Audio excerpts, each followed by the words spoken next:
મિત્રો આપણે ઘણી વખત કંઈક આમ બહાર ગામ જ્યાં હોય અથવા કંઈક રોડ ઉપર જાતા હોય ફોર વ્હીલ લઈને કે ગમે તે બાઇક ઉપર, એટલે લીંબુનું બાગાયત જોઈને એટલે આપણને ઘણા બધા લીંબુના બાગાયત એવા દેખાતા હોય કે એની અંદર કુણપ ન હોય અને આમ ખાખરી જેલા એકદમ જાડા પાંદ વાળા દેખાતા હોય, બહુ કુણપ બુણપ નીકળી ન હોય. એટલે એનું કારણ છે હું તમને આજે લાઈવ પ્રૂફ કરીને બતાવું. અમારા બાગાયતની અંદર એવા છોડવા ઘણા બધા છે. એટલે તમે જુઓ કે એની અંદર કુણપ ન આવવાનું કારણ શું. તમે જુઓ આ બે છોડવા હે, આ છોડવાનું કલર જોઈ લો ને આ છોડવાનું કલર જોઈ લો. હું તમને આમ સાઈડમાં જઈને બતાવું. અહીંથી તમે જોઈ લો આ બે છોડવાના કલરમાં કેટલો ફેર લાગે છે.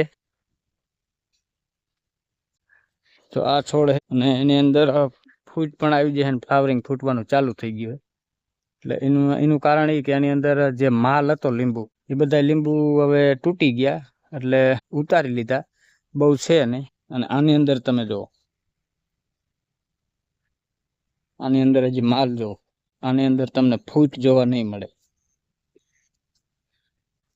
જુઓ નજીકથી પાંદડા જેટલું લીંબુ જોવા મળે. એટલે આનું કારણ એ કે જે લીંબુના છોડની અંદર લીંબુનું પ્રમાણ વધારે હોય ફળનું, એટલે ઈ છોડ બહુ ફૂટતો નથી. અને આમ જોવા જઈએ ને તો સાચું બિયારણ આ જ ગણાય. કારણ કે લીંબુ વધારે હોય અને ફૂટ મેકે અને ફૂટીને લીલોછમ થઈ જાય તો તમારે એ છોડની અંદર જોઈ લેવાનું, એના ફળ બહુ ઝડપથી નહીં વધતા હોય, એટલે ઘણી વાર લાગે એ ફળ વધવામાં.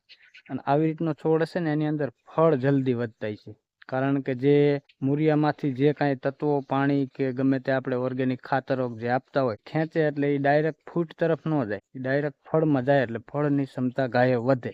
એટલે આવા છોડ જોવા મળતા હોય આપણને. જય જવાન જય કિસાન.